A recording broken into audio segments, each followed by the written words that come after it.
Hey, how's it going, everybody? Welcome to ZooBox. I'm Shaun, and today I'm going to do a quick little movie review. No frills, no editing, just me talking to the camera, a la old school ZooBox days. So I ended up going to see Doctor Strange in the Multiverse of Madness. The reason I did, two big reasons. One, I am a big fan of Sam Raimi. I grew up with the Evil Dead movies, with Darkman, A Simple Plan. I'm just a fan of the guy. I'm a fan of his work. I'm a fan of his work as a producer as well. Like, I've just always really had an affinity for him. Always really liked him. The Spider-Man movies, of course, kind of staples of my youth. To this day, I think Spider-Man 2 still is the best superhero movie ever made. Still my favorite one.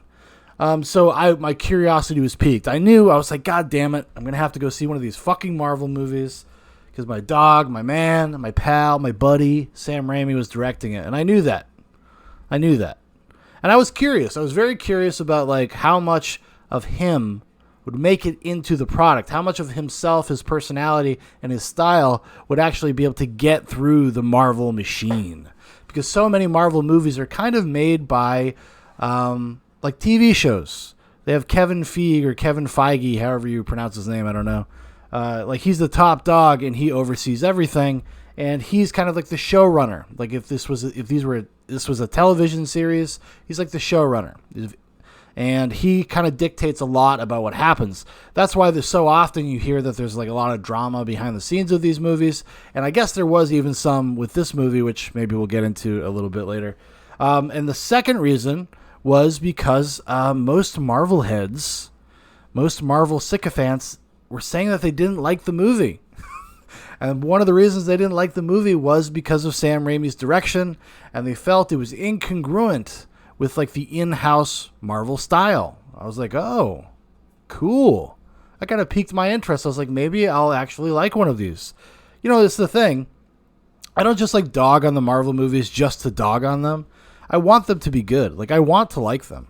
I want them to be more than just like kind of passable, like mediocre, lowest common denominator films. Like, I would really like it if they were more specific, if they were more creator driven.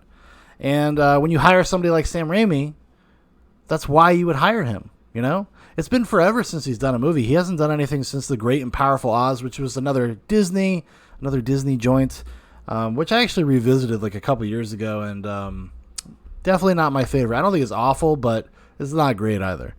And it has enough Raimi spirits to kind of keep me along for the duration. But yeah, so when I heard that like some of the bigger names, some of the reviewers were like, it wasn't my favorite. I didn't love it. I was like, hell yeah, let's ride. Let's do this thing. So just right off the bat, what did I think of it in brief? My brief thoughts.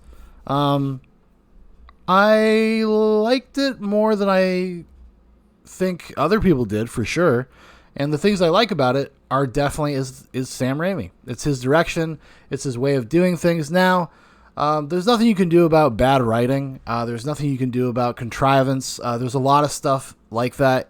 Just like with all of the Marvel movies, there's just a lot of dumb shit in here.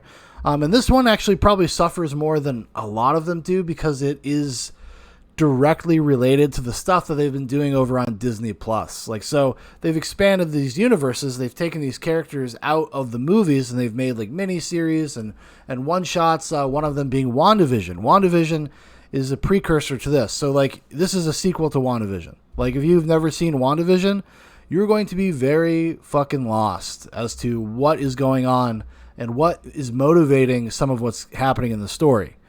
But if you take just scenes in a vacuum and moments in a vacuum, the moment-to-moment stuff, like, I think it's pretty successful. It is a little sloppy, and I think some of that has to do with, from what I understand, there was a lot of post-production problems. They had to reshoot a ton of the movie because of studio mandates, and they didn't have an ending when they started shooting.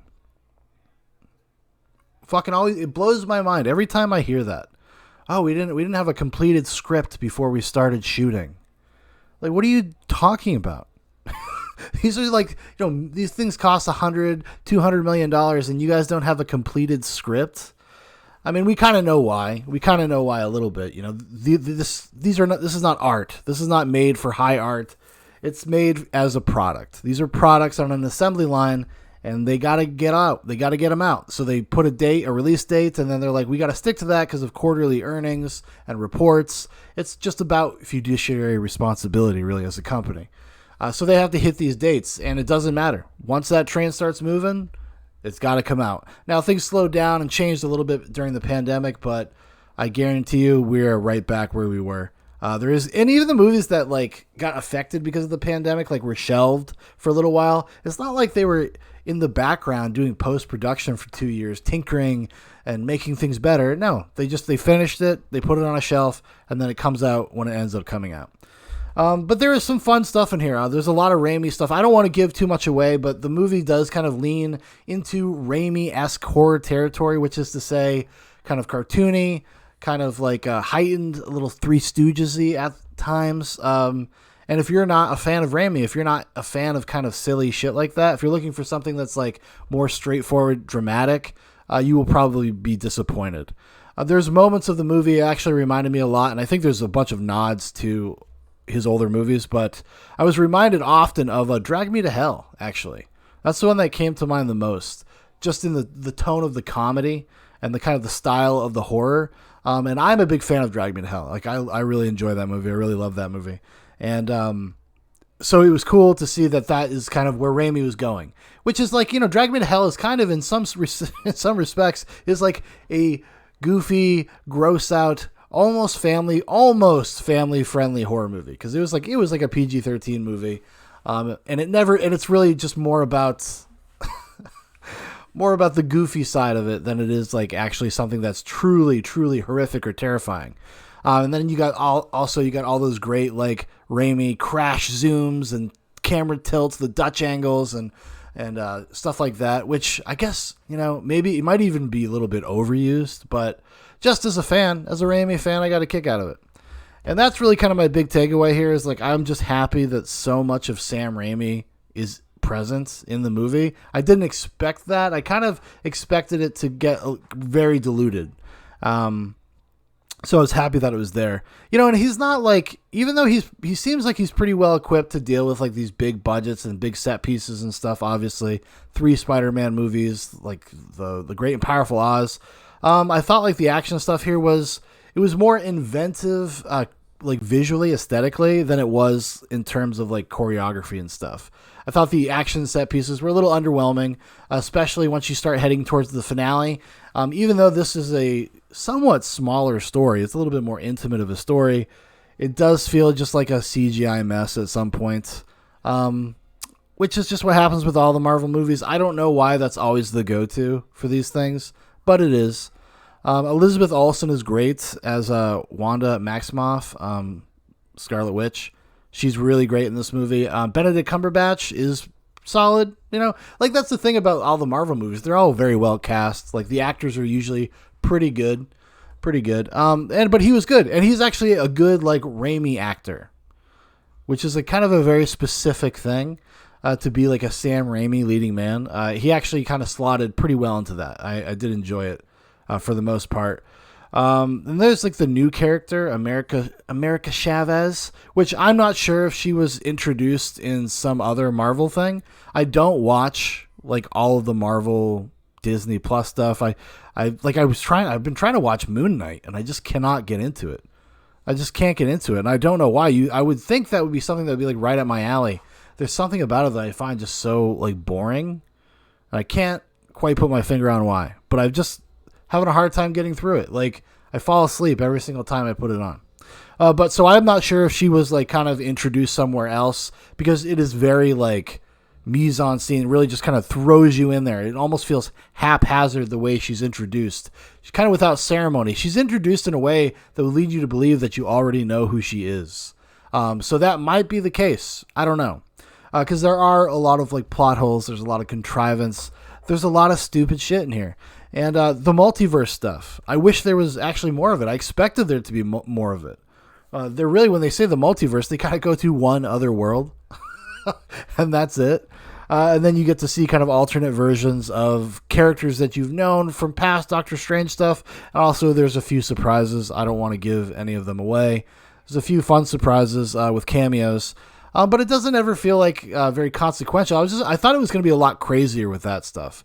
I thought we were going to get like a lot weirder cameos, and there was going to be a lot more kind of shifting through the multiverse. It seems odd that they didn't go in that direction, unless they're just using this, like kind of holding the concept back a little bit for future movies. Because I don't, Doctor Strange, like even the first one, is memory serves me correct, it wasn't like a big Marvel movie. It's not like one of its marquee titles. It feels more like they're interstitial.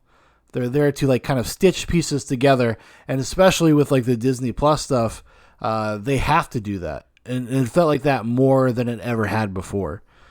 I watched WandaVision, so I wasn't lost.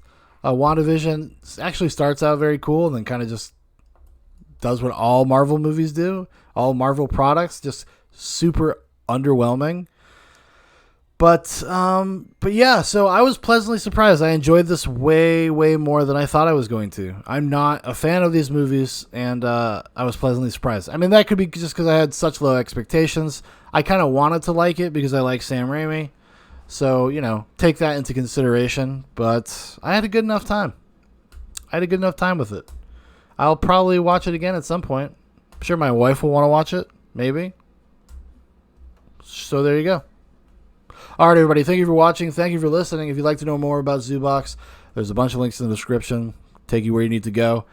Make sure to go follow us over on Odyssey, especially. Odyssey and DLive, but Odyssey especially, because we're trying to bolster up our community over on Odyssey so that YouTube can at some point become our backup. We want to kind of get out from under the heel of the Google machine. As In Mendham says, as Scary Gary likes to say, Google is evil. And I'd like to kind of get away from it. I think it's a bullshit system. The terms of service are like impossible to manage, and they're constantly shifting, and you never know specifically what you did wrong, and the false DMCA claims. I'm just so over it. I'm so fucking over it. So over it, especially after my channel got deleted.